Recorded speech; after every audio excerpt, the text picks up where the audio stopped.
Temos hoje uma mensagem baseada nas últimas, não foram as últimas, foram das últimas palavras do Senhor Jesus.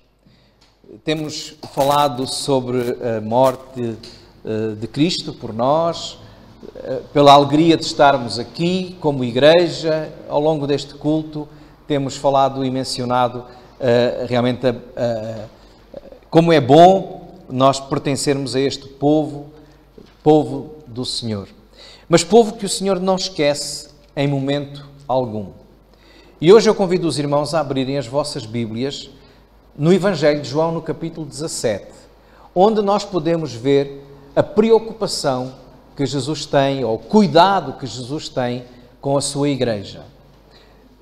Neste capítulo de João 17, nós encontramos aquilo que é normalmente conhecido como a oração sacerdotal do Senhor Jesus.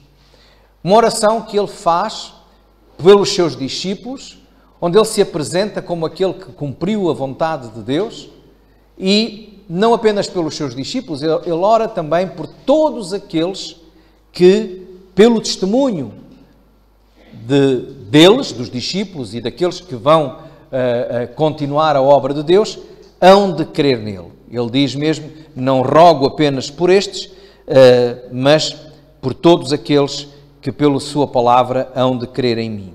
Isso está no capítulo 17 de João.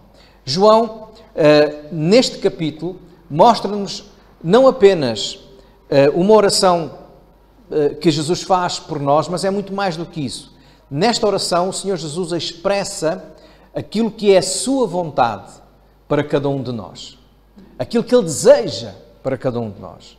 Por isso, podíamos dizer que também esta oração, este capítulo 17, é assim uma espécie de testamento.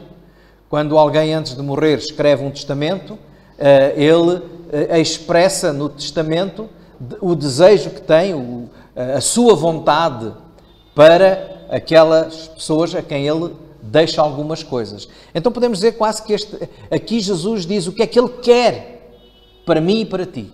O que é que Ele quer para a igreja, para os seus seguidores. E é isso que nós vamos aqui encontrar. Jesus tinha falado no capítulo 15 e no capítulo 16 que era importante que aqueles que são seus discípulos pudessem permanecer unidos a Ele. Ele fala no capítulo 15 que é a videira e nós somos as varas, que sem Ele nós não podemos fazer nada e que por isso é importante permanecermos nele. Ele diz-nos que o mundo é difícil, é complicado, é mau, por isso, como Ele está de partida, Ele vai deixar o Consolador, o Espírito Santo. Ele vai enviar o Consolador, o Espírito Santo, para estar sempre connosco. Então há uma preocupação permanente de Jesus em que a igreja esteja bem, passe bem, fique bem, ande bem. E por isso Ele faz isso. Deixa o Espírito Santo. No capítulo 16 Ele fala sobre isso.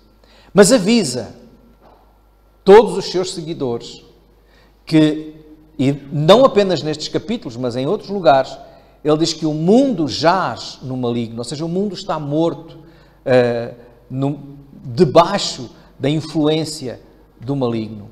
É por isso, irmãos, que onde nós vivemos, o mundo onde nós vivemos, não é fácil, é complicado.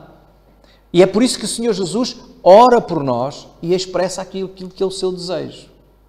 Ele diz aqui no capítulo 17, no versículo 1, logo no início, que Jesus falou essas coisas e levantando os olhos ao céu disse, portanto, fazendo uma oração, ele diz: Pai, é chegada a hora. Glorifica a teu Filho para que também o teu Filho te glorifique a ti. É chegada a hora. Muitas vezes o Senhor Jesus disse antes: ainda não é chegada a hora. Ainda não é o tempo. Ainda não é a altura. Ainda não chegou a minha hora. Jesus várias vezes disse: não é chegada a minha hora. Agora ele diz aqui: é chegada a hora. Isto quer dizer, meus irmãos, que o Senhor Jesus sempre soube qual era o seu propósito de vida. E quando alguma coisa surgia, ele sabia: isto não está ainda dentro do propósito. Por isso ele dizia, não é chegada a hora. E qual era o seu propósito? Ele veio para morrer por nós. Ele veio para ir à cruz. O seu propósito era oferecer sacrifício a ele próprio, oferecer-se em sacrifício para remissão dos nossos pecados. Ora, se nós soubéssemos que o nosso propósito de vida era chegar o dia em que iríamos ser torturados e crucificados, provavelmente nós teríamos dito, Senhor, muda o propósito, não é? Muda o plano para a minha vida. Jesus sabia e viveu sempre em sintonia com esse propósito. E quando alguma coisa estava a interferir com esse propósito, ele dizia, não é chegada a minha hora. É importante, irmãos, nós sabemos qual é o nosso propósito de vida. E aí viveremos, certamente, muito mais realizados connosco próprios e com toda a nossa vida. E não andamos à procura do que é que Deus quer para mim.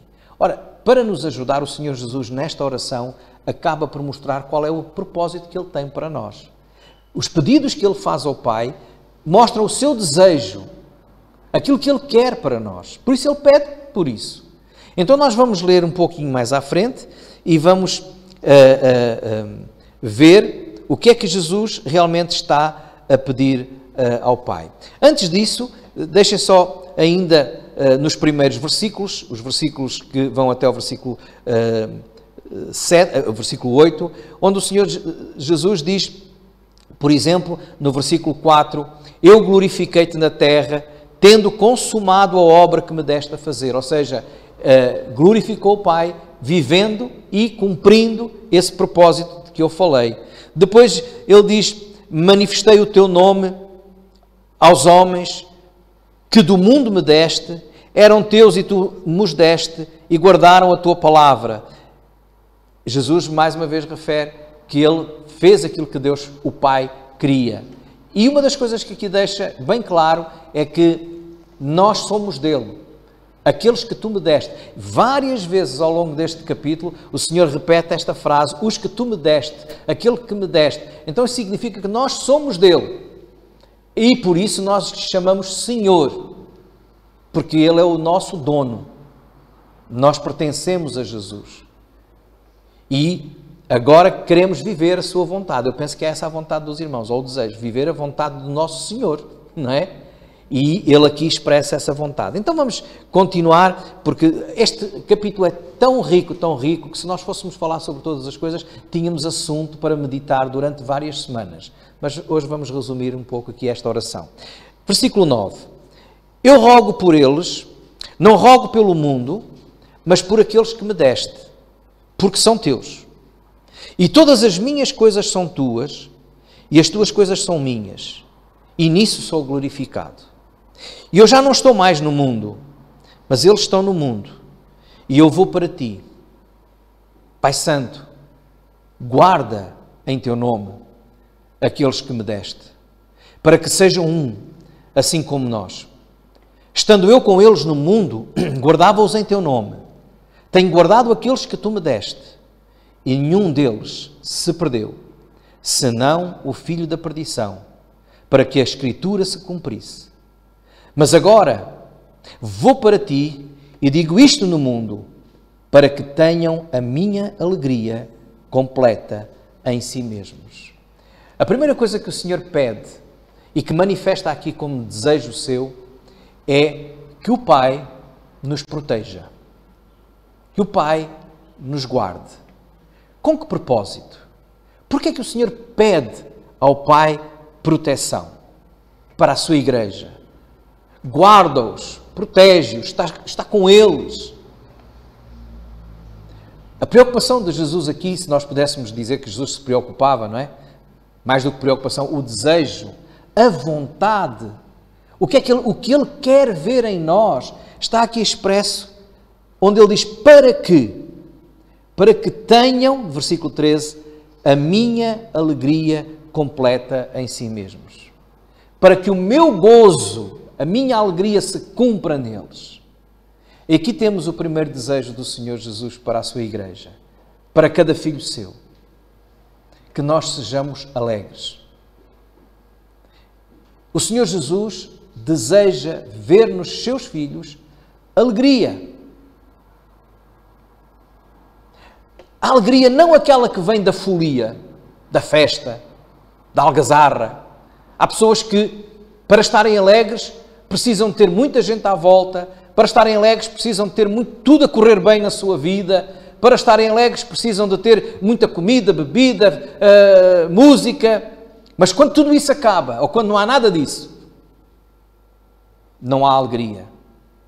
Porque nunca tiveram alegria. A alegria de Jesus é diferente, é aquela que está presente. Mesmo quando nós estamos sós, mesmo quando este mundo que é mau, mesmo quando este mundo que traz problemas, dificuldades, nos cerca, e o Senhor Jesus diz, eu não peço para os tirares do mundo, mas para os livrares do maligno. Nós temos que viver neste mundo. Porque se a oração de Jesus fosse, tira-os do mundo, então acabava a oração aí. Porque também acabavam os problemas. A igreja estava toda já no céu. Se cada pessoa que se convertesse fosse logo para o céu, não havia ninguém para dar testemunho e dificilmente outros se iriam converter. O Senhor diz, a missão vossa é aqui. O propósito da vossa vida é aqui, neste mundo difícil, complicado, cheio de problemas, cheio de maldade, cheio de tribulações. Mas a minha oração é que vocês vivam alegres. A minha alegria esteja em vós. E por isso, ó Pai, protege-os, guarda-os. Se nós tivermos a consciência que realmente a proteção de Deus, a presença de Deus está conosco, então nós vamos viver alegres. Se formos a uma festa onde há muita música, nós não vamos lá buscar alegria. Nós já vamos alegres para lá. Porque a alegria está em nós. Para isso, sermos alegres, nós temos que olhar, por exemplo, o que é que Jesus disse antes. Reparem, no capítulo 15, quando Jesus fala da importância de estar nele, de estarmos unidos a ele, de estarmos em comunhão com ele, no capítulo 15, no versículo 11, Jesus diz assim, eu tenho-vos dito isto para que a minha alegria permaneça em vós e a vossa alegria seja plena, completa. Algumas Bíblias, em vez de alegria, têm gozo. A palavra é a mesma, significa alegria, felicidade. Irmãos, para nós vivermos alegres, para nós vivermos esta vontade, este desejo de Jesus para cada um de nós precisamos de estar ligados à videira, como diz aqui no capítulo 15, unidos a Cristo. Uma vida de íntima comunhão com Deus é fundamental para permanecermos alegres no Senhor. Se nós descurarmos, se nós negligenciarmos a comunhão com Jesus, a proximidade com Jesus, a dependência de Jesus, não vamos encontrar motivos para alegria. Mas a Bíblia diz que essa alegria que vem de Cristo é a nossa força. Ela não é dada como o mundo oferece alegria. Ela vem por resultado da presença do Espírito Santo em nós. Gálatas 5:22 diz que o fruto do Espírito é amor, alegria ou gozo, paz, benignidade e tudo o resto. Então, sem esta comunhão com Jesus, não há alegria. E para que ela permaneça, como diz aqui, então nós precisamos de estar unidos em Cristo, unidos a Cristo, em comunhão com Ele. Também Ele nos dá um outro recurso. No capítulo 16, no versículo 24, o Senhor Jesus diz, falando também aos seus discípulos, até agora nada pedistes em meu nome.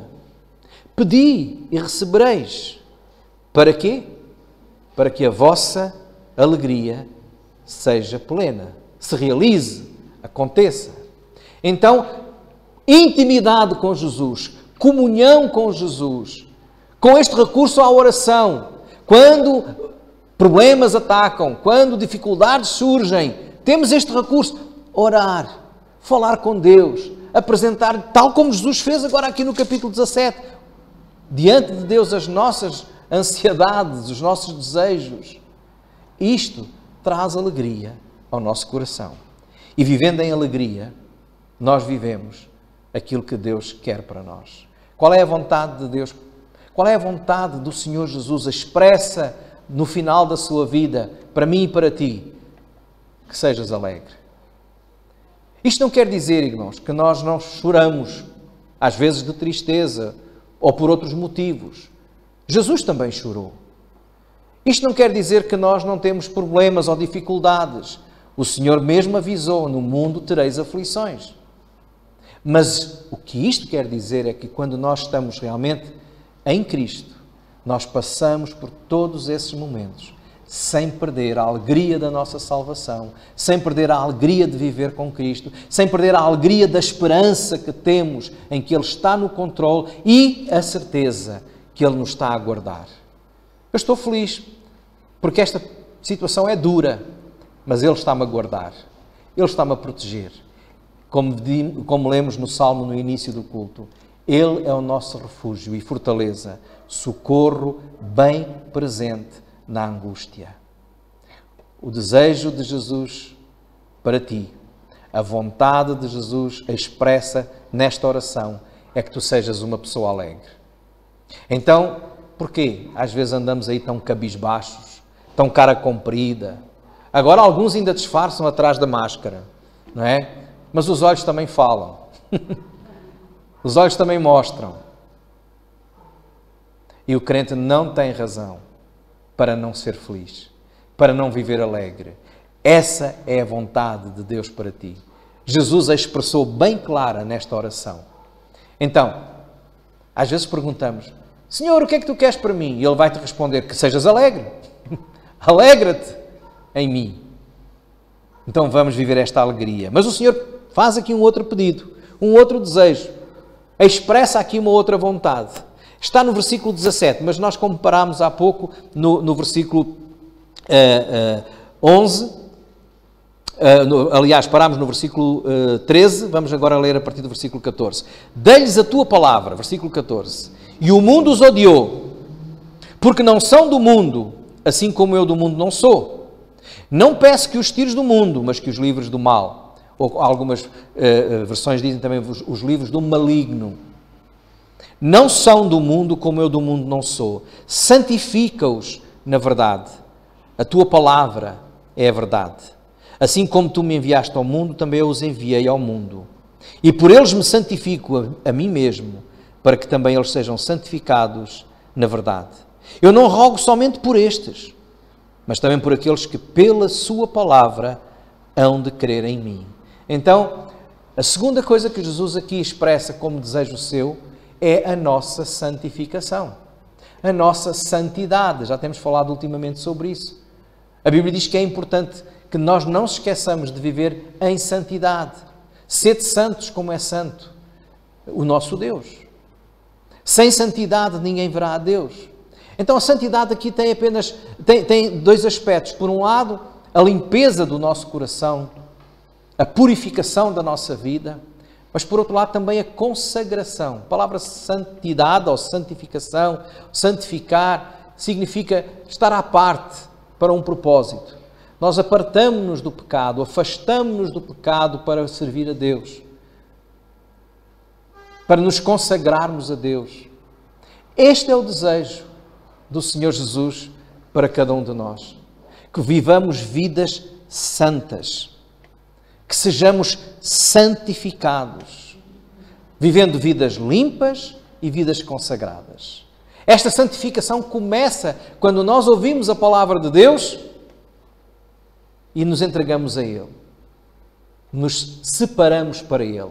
Jesus disse isso em 15:2. João capítulo 15, no versículo 2, Jesus disse: toda a vara em mim que não dá fruto atira, e limpa toda aquela que dá fruto, para que dê mais fruto. E depois diz: vós já estáis limpos pela palavra que vos tenho falado. A palavra de Deus é fundamental para a nossa santificação. Quando nós ouvimos pela primeira vez o Evangelho e dizemos, sim, Senhor, eu te aceito, eu te sigo, nós fomos santificados. Por isso é que os crentes são chamados de santos, aos que foram santificados em Cristo Jesus. Mas o Senhor Jesus aqui no capítulo 17 diz algo também que tem a ver com a continuidade. Santifica-os na verdade. E depois diz, a tua palavra é a verdade. Se algum crente em Jesus, se algum filho de Deus despreza a palavra de Deus, então não consegue viver vidas santas. Se não lê, se não estuda, se não ouve, se não medita, se não é importante para si esta palavra, não conseguirá viver este propósito que Jesus manifestou para a sua vida. Santificação. Desejo maior de Deus para nós é sermos igual a Ele, sermos semelhantes, aproximar-nos da sua imagem. Daí a importância de nós vivermos vidas santas. E o Senhor Jesus orou por isso. Santifica-os na verdade. E então nós precisamos da palavra. Precisamos de ler, de ouvir, de meditar. O que é que nós fazemos com a palavra de Deus? Dia a dia. Ao domingo, a gente ouve, escuta, mas não chega. Nenhum atleta pode estar em forma se treinar só um dia na semana. Ninguém pode ter forças físicas se alimentar só um dia por semana. Dá para poupar tempo. Agora, ao domingo ou à segunda-feira, almoço, janto, já para a semana toda. Não é? Ninguém faz isso. A santificação necessita de palavra diária. Diariamente. Então este é o desejo de Jesus. Duas coisas. Alegria. Cara alegre. Santidade. Para isso é importante a comunhão com Deus, a comunhão com a sua palavra. Mas ele não despreza também a igreja, a comunhão uns com os outros. Porque a grande diferença entre o cristianismo, que a Bíblia nos mostra, a vida em Cristo, e outras religiões, é que o Senhor Jesus não nos chamou para uma relação apenas individual. Nós temos uma responsabilidade individual para com Deus. Mas desde o início do livro de Gênesis que o Senhor diz, não é bom que o homem esteja só. E isto não tem a ver só com o casamento, tem a ver com a natureza humana. O homem precisa de estar em comunhão, em convivência com outros. Por isso é que o Senhor Jesus, quando nos salva, nos chama para fazer parte de um corpo, a igreja. E nesta oração, Ele faz isso. Ora para que sejamos um. Vejamos, continuando a ler o texto. Terminamos no versículo 20. Rogo não somente por estes, mas também por aqueles que pela sua palavra hão de crer em mim. E depois diz, para que todos sejam um, como tu, ó Pai, o és em mim, e eu em ti. Que também eles sejam um em nós, para que o mundo creia que tu me enviaste. E eu dei-lhes a glória que a mim me deste, para que sejam um, como nós somos um. Eu neles e tu em mim, para que eles sejam perfeitos em unidade e para que o mundo conheça que tu me enviaste a mim e que tens amado a eles como me tens amado a mim. Pai, aqueles que me deste, quer que onde eu estiver estejam, também eles estejam comigo, para que vejam a minha glória que me deste, porque tu me has amado antes da criação do mundo. Pai justo, o mundo não te conheceu, mas eu te conheci. E estes conheceram que tu me enviaste a mim. E eu lhes fiz conhecer o teu nome e lhe o farei conhecer mais, para que o amor com que me tens amado esteja neles e eu neles esteja. Aqui temos o terceiro propósito, a terceira expressão da vontade de Jesus e desejo dele para cada um de nós. É que não vivamos vidas isoladas, mas unidas. Que sejamos um. A Igreja de Jesus, quando nós falamos da Igreja e das imagens que estão aqui na Bíblia sobre a Igreja, é o corpo de Cristo. corpo tem que estar junto, não é? Se nós encontrarmos um braço aí na rua, não vamos dizer que é um corpo, foi um braço, não é? Ou uma perna. Mas nós, para estarmos vivos, temos que ter todos os membros unidos, recebendo ordens da cabeça. A igreja é o corpo de Cristo. A Bíblia diz que Cristo é a cabeça, mas tem que estar junto para cumprir este desejo, esta vontade de Jesus, a unidade. E Jesus aqui mencionou várias vezes, para que sejam um, à semelhança daquilo que eu sou contigo. Vejam, o padrão é alto. É como Jesus é com o Pai, nós sermos um. Essa unidade entre Jesus e o Pai era manifestação também do amor que havia entre eles. Entre o Pai e o Filho. Jesus menciona isto aqui. Da mesma maneira, a unidade da Igreja é a manifestação do amor de Deus em nós. Por isso ele dizia, para que o amor com que me tens amado esteja neles e eu neles esteja, que diz lá no versículo 26. A unidade, a comunhão da Igreja é a manifestação do amor de Deus, é a forma que nós temos de manifestar o amor de Deus em nós. É isso que Deus quer, que sejamos um. Unidade, como manifestação do amor de Deus. Ele fala em corpo. Também a Bíblia diz que nós somos a família de Deus. Diz que nós somos a casa espiritual. Tudo isto são imagens que dizem união, comunhão. Não é eu e Deus, na minha casa, sozinho. Isso é importante para a nossa vida devocional, para mantermos comunhão com o Pai. Mas quanto mais estivermos unidos ao Pai, mais estamos unidos uns aos outros. Não só porque isso é agradável a Deus e é a manifestação do amor de Deus, e se o amor de Deus está em nós, nós vamos viver essa união e essa comunhão, mas também para testemunho. Diz o Senhor Jesus, diz, para que o mundo te conheça, para que o mundo creia, para que o mundo veja que realmente há uma diferença entre nós e aqueles que não são de Cristo. Então, irmãos, às vezes nós perguntamos, então qual é a vontade de Deus para a minha vida? Quando nós descobrimos a vontade de Deus para a nossa vida, nós descobrimos o nosso propósito de vida, de viver. E Jesus aqui deixa bem claro que sejamos alegres nele, e sem Cristo não há alegria, não há salvação, por isso não há alegria. Que sejamos santos e unidos. Se estivermos a viver estes 3 desejos de Jesus, nós estamos a viver o propósito que Deus tem para a nossa vida. Isto é aquilo que Jesus disse, buscai primeiro o reino de Deus e a sua justiça. As outras coisas, elas vão chegar junto, porque o Senhor é fiel à sua palavra. Então, irmãos, qual é o teu propósito de vida? Estás a cumpri-lo? Estás a viver em conformidade? Estás a viver realmente essa alegria que o Senhor tem para ti? Podemos ter momentos tristes, mas não somos tristes. Somos alegres em Cristo.